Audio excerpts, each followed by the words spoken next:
Hey everyone, and welcome back to the deep dive. So you guys sent us this pretty extensive script, 10,000 words, all about practicing English solo, and we are going to take a deep dive into it today. It's amazing how much emphasis is put on having a partner to practice with, right? This script really takes a different approach, suggesting that you can totally become fluent all on your own. Yeah, it's kind of like learning an instrument, you know? You can definitely benefit from a teacher and jamming with others, but, so much of that skill development comes when you're alone, just woodshedding, just practicing by yourself. Absolutely. And this script goes deep into the reasons why you don't actually need a partner.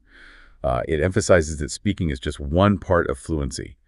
Thinking in English, listening, and practicing alone are all so important. Yeah, I remember when I was first learning Italian, I felt so self-conscious, like talking to myself. It felt a little weird. Oh, totally. And the script actually addresses that directly. Yeah. It identifies three main things that people struggle with. First, not knowing what to talk about, then struggling to identify their own mistakes, and then feeling super awkward just talking to themselves. Yeah. I think we've all been there. And it does feel a little silly talking to yourself. But the script offers some pretty cool solutions, like using everyday things you know as conversation starters, like just describing your morning routine, or even narrating your commute to work, like you're giving yourself a tour guide in English. Yeah, exactly. It's about making English part of your everyday life, even just those small moments. And to catch those mistakes you were talking about, the script recommends recording yourself. I know it can be scary to hear your own voice, but it's so helpful. You can catch things that you wouldn't even notice otherwise. Totally. It's like a mirror, but for your voice, You can see, or rather hear, exactly how you sound. And for those who feel awkward practicing alone, the script suggests some fun things, like pretending you're talking to an imaginary friend or talking to yourself in the mirror. Exactly. It's all about making it comfortable for yourself. No judgment, just practice. So now let's get to the core of it. The 10 techniques for solo practice that the script outlines. This is where the rubber meets the road. All right, let's dive into the techniques. Technique number 1 is think in English. The script recommends starting simple, just small phrases like, I'm making coffee, or today I have a meeting. Then you can slowly build from there. Right, it's not just translating, It's about getting your brain to think in English. The script even says try setting a timer, maybe just for 5 minutes every day, and just commit to thinking in English. I love that idea, like a little mental workout in English. And then technique number 2 is describe your surroundings. It's not just saying the obvious, it's engaging with your environment, using English to process what you see. Yeah. Imagine you're walking down the street and you're saying, the sun is shining brightly, or people are rushing to work, or even just, I can smell fresh bread from the bakery on the corner. It really gets your brain working in English. And that's key for fluency. It's all about those little moments. Now for number 3, we're embracing our inner chatterbox with self-talk. I love this one. The script gives an example conversation like, hey, your name, how are you today? And then answer yourself, I'm great. I just finished breakfast and I'm getting ready for work. It might feel a little strange at first. And I bet it does. But it's so good for getting comfortable with the rhythm of spoken English. Right. Like having a casual conversation, but with yourself. Which brings us to number 4, shadowing. Can you explain this one a little more? Sure. Shadowing is basically mimicking native speakers. It could be from TED Talks, podcasts, movies, anything. Yeah. But the key is you're not just passively listening. You're actively trying to copy their pronunciation, their intonation, even their pauses. You're like an English chameleon trying to blend in with their voice. Technique number 5 is all about recording yourself. The script encourages you to choose any topic, speak for a minute or two, and then listen back. Right. It helps you become more self-aware. Maybe you notice that you talk too fast, or that you mumble certain words, or use the same sentence structure over and over again. Recognizing those patterns is so important. Yeah, you're basically your own speech coach, giving yourself feedback. Technique number 6 taps into the power of storytelling. Right. You just choose a simple story. Could be something as basic as your last trip to the grocery store, or something more exciting like your dream vacation, and just tell it out loud. It could be something like, yesterday I went to the market, I bought some fresh fruits and vegetables, and I even found a new type of cheese that I've never tried before. It gets you practicing past tense verbs, descriptive words, and just developing a natural storytelling flow. I love that. And it's a lot more fun than just doing drills. Exactly.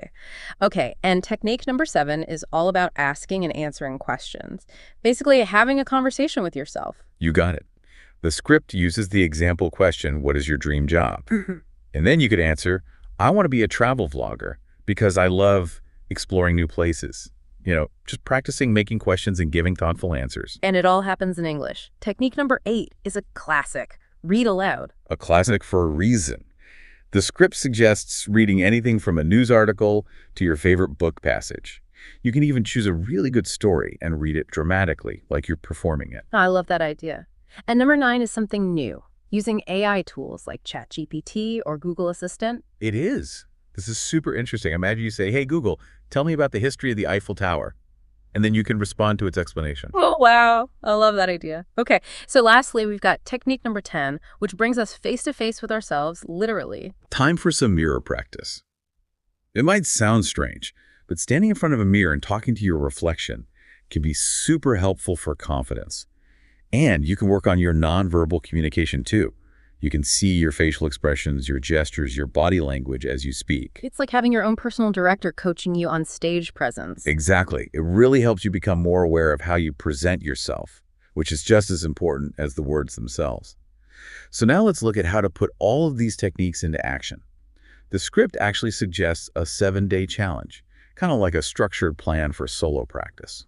Ooh, that sounds like a cool way to kickstart things. What's involved in this 7-day challenge? Well, it guides you through a different technique each day. So day 1, you start with 5 minutes of thinking in English. Yeah. Then on day 2, you describe your surroundings, really bringing English into your daily life. Okay, I like it. Then what? On day 3, you do 3 minutes of self-talk, followed by 5 minutes of shadowing a podcast on day 4. Wow, that's a pretty good mix. Right. It keeps things interesting. Then on day 5, you record yourself speaking for a couple of minutes on any topic you like. It's kind of like making your own little podcast episode. I love that analogy. Then on day 6, you flex those reading aloud muscles with a news article. And finally, day 7, you get to answer 5 interview questions in English. That sounds pretty comprehensive. And it keeps things moving, trying all the different techniques. Yeah, exactly. And the idea is you can repeat this challenge every week. Build that consistency and keep the momentum going. Now, the script also shares this really cool story about a guy named Rahul. He's an engineer who struggled with English, and he didn't have anyone to practice with. That's got to be tough. So how did he do it? How did he improve? He dedicated himself to self-talk and recording himself like we talked about. And after 3 months of just consistent practice, he was able to confidently deliver a presentation at his office meeting. Wow, that's so awesome. It's like proof that anyone can do it, you know? You just need that dedication and the right techniques. Now, the script also talks about some common mistakes that people make, like waiting for a partner, speaking too fast, and being afraid of making mistakes. Yeah, those are definitely things we all struggle with. But the script emphasizes that mistakes are actually good. They're opportunities to learn. It's much better to embrace the mistakes and use them to grow. Don't wait for that perfect moment. Just start today. So true. There's no need to wait for the perfect time. You can start making progress right now. Does the script offer any, bonus tips how to really accelerate things? It does. First, it encourages you to speak English every single day, even if it's just for 5 minutes. It's like a little workout for your English muscles. I like that. Mini workouts. Okay, so what else? It also stresses the importance of immersing yourself in the language. Watch movies, listen to music, read books. The more you surround yourself with English, the more natural it becomes. It's like surrounding yourself with English-speaking friends, but in this case, your friends are Netflix and Spotify and your favorite authors. Exactly. And finally, it reminds us to challenge ourselves. Try using new vocabulary, experiment with different accents, maybe even try telling a joke in English. It's all about pushing yourself and having fun. So now let's tackle some of the questions that people often have. The script has a Q&A section that covers things like dealing with forgotten words, improving pronunciation, and how long it takes to see results. Okay, those are definitely things that come up a lot. So what does the script say about, those situations? Well, for forgotten words, it recommends using gestures or simpler words to get your point across. Be creative and adaptable. For pronunciation, it suggests using that shadowing technique we talked about and recording yourself to pinpoint areas where you can improve. That makes sense. What about seeing results? How long does it take? It gives a really encouraging answer. With consistent daily practice, you'll start noticing improvements within 30 days. Of course, fluency is a journey, but you'll see that your efforts are paying off. That's great to hear. So we've really gone deep into this script, and it's clear that speaking English fluently without a partner is totally possible. It is. You just need the right mindset and the right techniques, which this script definitely provides. We've talked about so many things today, like, that myth about needing a partner and then all those cool techniques for solo practice. We even heard about Rahul's success story and discussed some of those common pitfalls to avoid. So as we wrap up, what are your final thoughts for our listeners, for those starting their English-speaking journey? I think one of the biggest takeaways is that language learning is such a personal journey. It's about finding what works for you and really tailoring those approaches to fit your own needs and preferences. Totally. We've definitely covered a lot in this deep dive, but of course, there's always more to explore. So I really encourage you, as you keep practicing, to think about those unique challenges you face.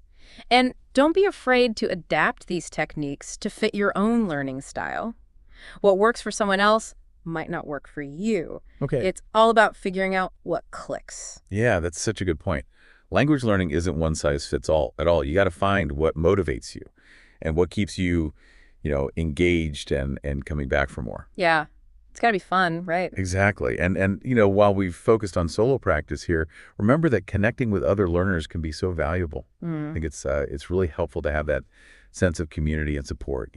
Yeah, it's like having a cheering section for your language learning journey. Even if you're mostly practicing on your own, just sharing experiences and tips with others, it can really keep you motivated. Oh, totally. It doesn't have to be a solitary journey. So, embrace those resources, reach out to other learners, and above all, don't forget to have fun. Learning a language is such a cool opportunity to grow, to explore different cultures and ideas. It's really exciting. I completely agree. So we really hope this deep dive has given you the tools and the inspiration you need to practice English confidently, on your own terms. And remember, being able to communicate in English, it opens so many doors. New opportunities, new experiences. It's pretty amazing. So keep practicing, keep learning, keep pushing yourself, and most importantly, keep believing in yourself.